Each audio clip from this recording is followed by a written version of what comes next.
Hi అండి. Welcome to my channel. భారత రాజ్యాంగంలో 1-4 ఆర్టికల్స్ మొదటి భాగంలో అయితే పేర్కొనడం జరిగింది. ఈ 1-4 ఆర్టికల్స్ ఇక్కడ ఆర్టికల్స్ అన్న ప్రకరణలన్న ఒకటే. 1-4 ఆర్టికల్స్ యూనియన్ మరియు దాని భూభాగం గురించి అయితే వివరిస్తాయి. ఇక్కడ మనం ఫస్ట్ ఆర్టికల్ గురించి అయితే డిస్కస్ చేద్దాము. ఫస్ట్ ఆర్టికల్లో మనకు 2 అంశాలు అయితే కనిపిస్తాయి. ఒకటి వచ్చేసి దేశం పేరు, ఇంకోటి రాజ్య వ్యవస్థ. మన రాజ్యాంగంలో మన దేశం పేరు ఏమని మెన్షన్ చేశారు అనేసి అంటే మన ఫస్ట్ ఆర్టికల్లో ఇక్కడ వచ్చేసి ఇండియా అనగా భారత్. ఇక్కడ ఇండియా అని ఉంది, భారత్ అని ఉంది. ఇప్పుడు మనం ఎవరికైనా మన దేశం పేరు ఏమని చెప్తాం? ఇండియా అని చెప్తాం, లేదంటే భారత్ అని చెప్తాం. ఇండియా అనగా భారత్ అని 2 పేర్లు కలిపి అయితే చెప్పం కదా. కానీ మన రాజ్యాంగ నిర్మాతలు ఇక్కడ ఫస్ట్ ఆర్టికల్లో ఇండియా అనగా భారత్ అని మెన్షన్ చేశారు. ఎందువల్ల అనేసి అంటే రాజ్యాంగ పరిషత్తులో రాజ్యాంగ నిర్మాతల మధ్య ఒక చర్చ అయితే జరిగిందనమాట. మన దేశం పేరు ఏమని పెట్టాలి అనేసి. కొంతమంది వచ్చేసి ఏమన్నారు, ప్రపంచ దేశాలకి మన దేశం పేరు ఇండియా అని తెలుసు కాబట్టి ఇండియా అని పెడదామనేసి చెప్పడం జరిగింది. ఇంకొంతమంది ఏమన్నారంటే పురాతన కాలం నుంచి మన దేశాన్ని భారత్ అని పిలుస్తున్నాము, భారత్ అని పిలుద్దాము అనేసి కొంతమంది సాంప్రదాయవాదులు చెప్పడం జరిగింది. ఇంకొంతమంది ఏమన్నారంటే హిందుస్థాన్ అని పెడదాము అనేసి చెప్పడం జరిగింది.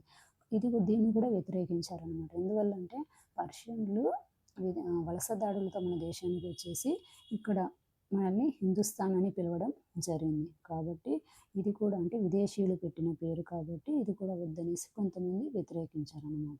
ఫైనల్గా రాజ్యాంగ నిర్మాతలు ఒక అభిప్రాయానికి వచ్చేసి ఈ 2 పేర్లు కలిపి అంటే ఇండియా, భారత్ ఈ 2 పేర్లు కలిపి ఇండియా అనగా భారత్ అని ఫస్ట్ ఆర్టికల్లో పేర్కొనడం జరిగింది. అంటే ఇండియా అనైనా పిలవచ్చు, భారత్ అనైనా పిలవచ్చు అనేసి చెప్పడం జరిగింది. అంటే మనకు ఫస్ట్ ఆర్టికల్ ద్వారా మన దేశం పేరు ఏమని చెప్పచ్చు అంటే ఇండియా అనగా Bharat, India that is Bharat అని ఫస్ట్ ఆర్టికల్లో పేర్కొన్నారనమాట. ఇంకా ఫస్ట్ ఆర్టికల్ ఏం చెప్తుంది అనేసి అంటే రాష్ట్రంలో యూనియన్గా ఉండవలనని 1వ ప్రకరణ పేర్కొంటుంది. రాష్ట్రంలో సమాఖ్య అని అది పేర్కొనలేదు. అంటే ఫస్ట్ ఆర్టికల్ ఏం చెప్తుందంటే యూనియన్ ఆఫ్ స్టేట్స్ అని మాత్రమే పిలవాలి, ఫెడరేషన్ ఆఫ్ స్టేట్స్ అంటే రాష్ట్రంలో సమాఖ్య అని పిలవకూడదు అని ఫస్ట్ ఆర్టికల్ చెప్తుందనమాట. ఈ యూనియన్ అనే పదాన్ని డాక్టర్ బిఆర్ అంబేద్కర్ కెనడా నుంచి తీసుకున్నారనమాట. ఇప్పుడు రాజ్యాంగ నిర్మాతలు డాక్టర్ బిఆర్ అంబేద్కర్ని క్వశ్చన్ చేశారనమాట. అంటే పరిపాలనా పరంగా చూసుకున్నట్లయితే మనము సమాఖ్య విధానాన్ని అవలంబిస్తున్నాం. సమాఖ్య ఏంటంటే కేంద్ర రాష్ట్రాల మధ్య అధికారాల్ని విభజించుకొని అంటే కేంద్రానికి కొన్ని అంశాలపైన చట్టాలు చేసే అధికారం ఉంటుంది, రాష్ట్రాలకి కొన్ని అంశాలపైన చట్టాలు చేసే అధికారము ఉంటుంది. అంటే కేంద్ర జాబితా, రాష్ట్ర జాబితా అనేసి ఉంటుంది కదా. అలా కేంద్రాలకు రాష్ట్రాల మధ్య అధికారాలను విభజించుకొని మనమైతే పరిపాలన అయితే చేసుకుంటున్నాం. అలాంటప్పుడు రాష్ట్రంలో సమాఖ్య అని ఎందుకు పిలవకూడదు? సమాఖ్య విధానాన్ని మనం అయితే పాటిస్తున్నాం కదా, అవలంబిస్తున్నాం కదా. అలాంటప్పుడు రాష్ట్రంలో సమాఖ్యను ఎందుకు పిలవకూడదు? రాష్ట్రంలో యూనియన్ అని ఎందుకు పిలవాలి అనేసి డాక్టర్ బిఆర్ అంబేద్కర్ని అడిగినప్పుడు డాక్టర్ బిఆర్ అంబేద్కర్ ఏమని చెప్పారంటే ఈ సమాఖ్య విధానాన్ని అవలంబిస్తున్న దేశం వచ్చేసి ఏది? అమెరికా. మన దేశాన్ని ఏ విధంగా అయితే బ్రిటిష్ వారు పరిపాలించారో ఈ బ్రిటిష్ వారు అమెరికాను కూడా బ్రిటిష్ కాలనీగా చేసుకుని పరిపాలించారన్నమాట. 1776లో వీళ్ళు ఈ బ్రిటిష్ వాళ్ళతో ఫైట్ చేసి స్వాతంత్రాన్ని పొందడం జరిగింది. అప్పుడు వచ్చేసి టోటల్గా ఎన్ని రాష్ట్రాలు ఉన్నాయి అమెరికాలో? 13 రాష్ట్రాలు ఉన్నాయి. ఈ 13 రాష్ట్రాల నాయకులు, లీడర్స్ ఉంటారు కదా, వాళ్ళు వచ్చేసి అప్పుడు రాజధానిలో సమావేశమయ్యి డిస్కస్ చేసుకున్నారన్నమాట. అంటే ఏ విషయం పైన అనేసి అంటే ఈ 13 రాష్ట్రాలు కలిసి మనమంతా పరిపాలించుకోవాలా, లేదంటే ఎవరికి వారు సపరేట్గా పరిపాలించుకోవాలా అనే విషయం పైన చర్చ అయితే జరిగింది. ఇది దాదాపుగా 11 సంవత్సరాలు జరిగిందనమాట, 1787 వరకు. ఈ 1787లో వీళ్ళు ఒక అగ్రిమెంట్ చేసుకున్నారు. ఏమనేసి అంటే ఒక ఒప్పందం ప్రకారము వీళ్ళు అంటే ఒక ఒప్పందం చేసుకున్నారు. ఏమని? ఈ 13 రాష్ట్రాలు ఏ ఒక్కరికి నచ్చలేదనుకో వాళ్ళు సపరేట్గా బయటకు వచ్చేసి, ఆ దేశం నుంచి బయటకు వచ్చేసి వాళ్ళు సపరేట్గా పరిపాలన అయితే చేసుకోవచ్చు అనేసి ఒప్పందం చేసుకుని వీళ్ళు కలిసి యునైటెడ్ స్టేట్స్ ఆఫ్ అమెరికాగా ఏర్పాటైతే చేసుకున్నారన్నమాట. అంటే ఒక దేశంగా ఏర్పాటు అంటే రాష్ట్రాల కలయిక, రాష్ట్రాలన్నీ కలిసి ఒక దేశంలో ఏర్పాటు చేసుకున్నారు. అది ఒక ఒప్పందం ప్రకారము జరిగింది.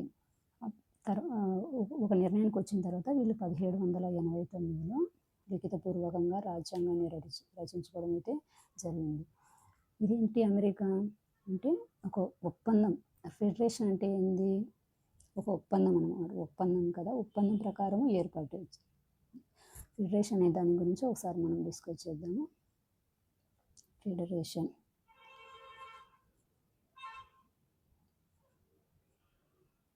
ఇది లాటిన్ భాషలో ఫోడస్ అనే పదం నుంచి తీసుకున్నారనమాట. ఫోడస్ అంటే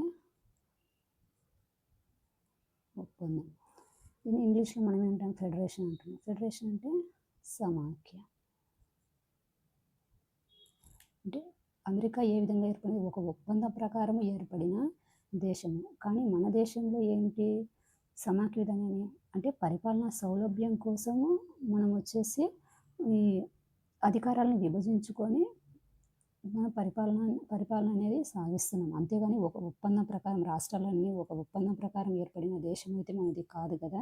ఎప్పటి నుంచో ఉన్న దేశమే. అందులో కొన్ని ప్రాంతాలని రాష్ట్రాలుగా ఏర్పాటు చేసుకుని అందులో అధికారాలను విభజించుకొని మనమైతే మన దేశంలో పరిపాలన అయితే సాగిస్తున్నాం. అంటే ఏదైనా ఒక రాష్ట్రానికి నచ్చలేదనుకో, అవి బయటకు వచ్చేసి స్వతంత్రంగా పరిపాలన అయితే చేసుకునే అవకాశం అయితే లేదు. అంటే ఒప్పందం ప్రకారం ఏర్పడిన దేశము కాదు, అలాగే ఏ ఒక్క రాష్ట్రము కూడా బయటకు వచ్చే అవకాశము లేదు. కాబట్టి రాష్ట్రంలో సమాఖ్య అని పిలవకూడదు అనేసి డాక్టర్ బిఆర్ అంబేద్కర్ తెలపడం అయితే జరిగిందనమాట. ఇంకా ఈ ఆర్టికల్ 1 ప్రకారము మనం ఏం గమనించవచ్చు అంటే, ఈ ఆర్టికల్ 1 వచ్చేసి మన దేశ భూభాగాన్ని 3 భాగాలుగా విభజిస్తుందన్నమాట. అదేంటి అనేసి అంటే, ఒకటి వచ్చేసి రాష్ట్రాలు, ఇంకొకటి కేంద్రపాలిత ప్రాంతాలు, ఇంకొకటి వచ్చేసి అర్జిత ప్రాంతాలు, అక్వైర్డ్ ఏరియాస్. అర్జిత ప్రాంతాలు అంటే ఏదైనా ఒక దేశంతో యుద్ధం చేసి కానీ, సంధి కుదుర్చుకొని కానీ, ఒప్పందం ప్రకారం అంటే కొనుగోలు ద్వారా కానీ ఏదైనా ఒక ప్రాంతాన్ని ఆక్రమించుకుంటే అది వాటిని అక్వైర్డ్ ఏరియాస్ అనేసి అంటారు. ప్రస్తుతం అయితే మన దేశంలో అలాంటి ఏరియాస్, అక్వైర్డ్ ప్రాంతాలు అయితే ఒకప్పుడు ఉండేటివి, ప్రస్తుతం అయితే అలాంటివి ఏవీ లేవు.